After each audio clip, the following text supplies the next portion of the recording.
Hai, apa khabar semua? Bismillahirrahmanirrahim. Assalamualaikum warahmatullahi wabarakatuh. Dan salam terus berkongsi. Baiklah, kali ini saya akan berkongsi mengenai satu lagi pengajaran yang boleh digunakan dalam kegiatan ataupun aktiviti co-curriculum di sekolah, iaitu yang berkaitan dengan modul permainan tradisional. Baiklah, jom kita lihat permainan tradisional di Malaysia. Permainan tradisional di Malaysia merupakan permainan yang dimainkan oleh kanak-kanak dan ibu bapa mereka. Maksudnya, permainan tradisional yang terdapat di negara kita sesuai dimainkan oleh seluruh peringkat umur. Seterusnya, tetap menghibur dan menyeronokkan serta menjadi kenangan terindah. Walaupun sekarang pelbagai permainan moden dengan pelbagai gadget moden yang ada di pasaran, tetapi sebenarnya hakikatnya permainan tradisional cukup menyeronokkan dan akan menjadi kenangan terindah kepada sesiapa yang pernah main permainan tersebut. Kemudian, kita lihat pula, terdapat banyak permainan tradisi yang kita mainkan pada zaman dahulu melibatkan pergerakan anggota badan, iaitu tangan, kaki dan keseluruhan anggota badan. Maksudnya permainan tradisional kita memang cukup lengkap, iaitu melibatkan keseluruhan pergerakan anggota badan, iaitu bergantung kepada permainan tersebut. Kemudian, termasuklah merangkak, berjalan, berlari, melompat, memanjat, membaling, menangkap, mengejar, menarik, menolak dan sebagainya. Kalau kita lihat betul bergantung kepada permainan tersebut, ada permainan yang melibatkan semua kemahiran. Dan kemahiran ini juga penting dan boleh digunakan dalam aktiviti sukan. Kemudian, permainan tradisional juga meningkatkan kemahiran motor kasar atau lebih dikenali sebagai gross motor skills. Maksudnya, permainan tradisional kita itu cukup sesuai dimainkan oleh seluruh peringkat umur.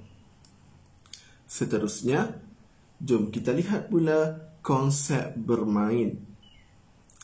Bermain bukan sahaja memberi keseronokan, malah membentuk struktur sosialis, pemikiran dan komunikasi kanak-kanak terhadap persekitarannya.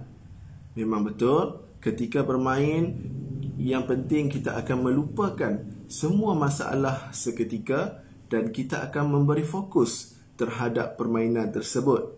Dalam masa yang sama, akan memberi keseronokan ataupun kegembiraan kepada si pemain.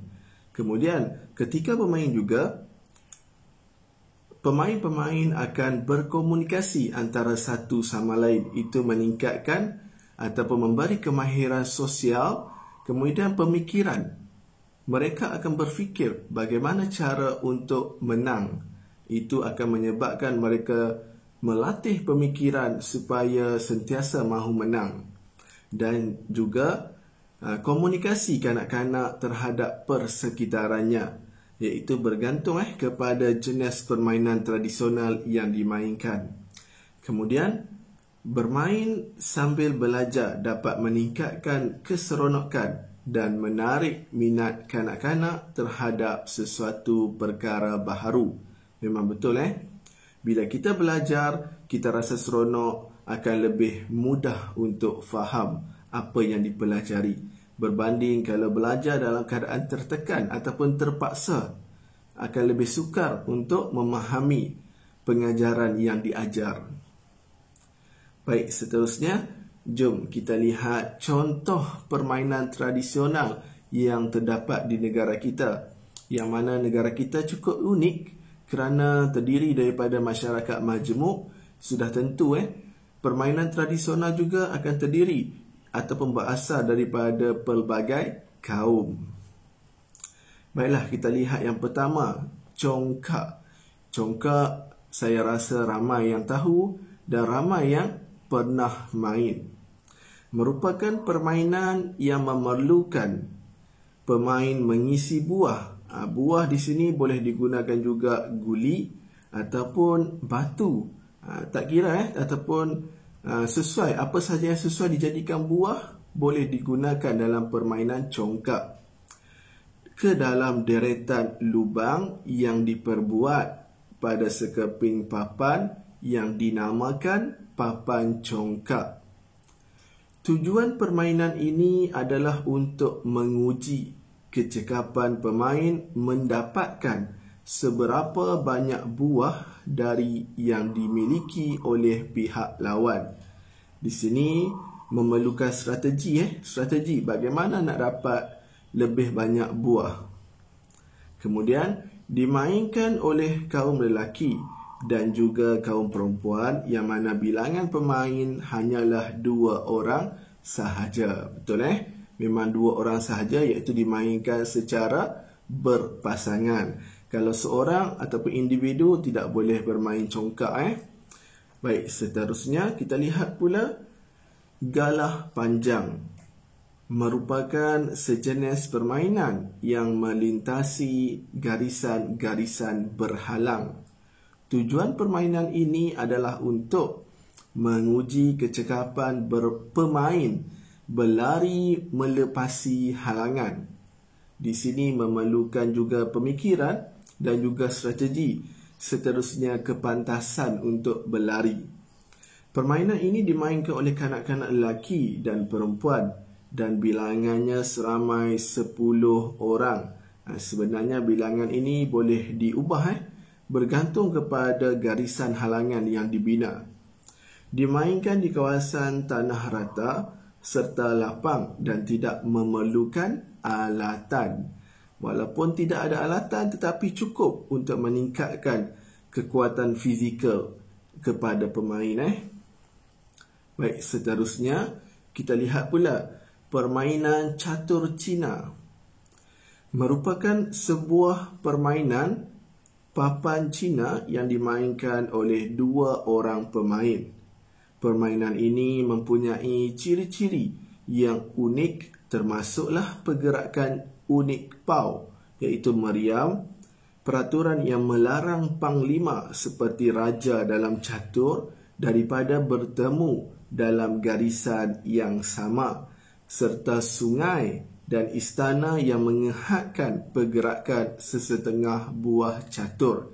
Nampak Permainan catur Cina juga memerlukan strategi dan pemikiran bagaimana kita nak memenangi permainan tersebut.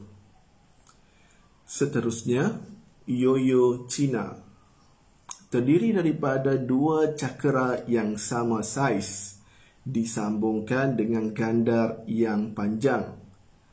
Satu gerakan seli mengangkat dan menjatuhkan dengan menggunakan 2 batang, setiap satu yang dipegang dalam satu tangan, membolehkan yoyo berputar pada tali yang diikat di antara batang kayu. Permainan yoyo Cina juga mempunyai strategi. Kalau kita tidak ada kemahiran, memang sukar untuk bermain yoyo Cina. Baik, seterusnya kita lihat pula permainan kabadi, iaitu yang lebih popular dalam kalangan masyarakat India. Nama ini berasal daripada perkataan Tamil kai yang bermaksud tangan dan pidi yang bermaksud tangkap. Kemudian gabungan maksud ini memberi maksud memegang tangan. Seterusnya, 2 pasukan menduduki bahagian yang bertentangan dengan kolam renang yang kecil atau padang. Kemudian masing-masing mengambil tempat dengan menghantar penyerang ke dalam bahagian pihak lawan untuk mendapatkan mata dengan menarik pasukan lawan. Sudah tentu permainan kabadi memerlukan juga pemikiran dan juga kekuatan fizikal kepada pemain. Baiklah, sebenarnya ada banyak lagi contoh-contoh permainan tradisional yang terdapat di negara kita. Jadi, bolehlah gunakan idea ataupun sumber ini supaya kita dapat lakukan dalam pengajaran, kegiatan ataupun aktiviti co-curriculum di sekolah. Jadi itu sahaja perkongsian mengenai aktiviti co-curriculum untuk kali ini. Semoga kita berjumpa lagi dalam perkongsian yang akan datang. Sekian, wabillahi taufiq wal hidayah. Assalamualaikum warahmatullahi wabarakatuh. Bye-bye.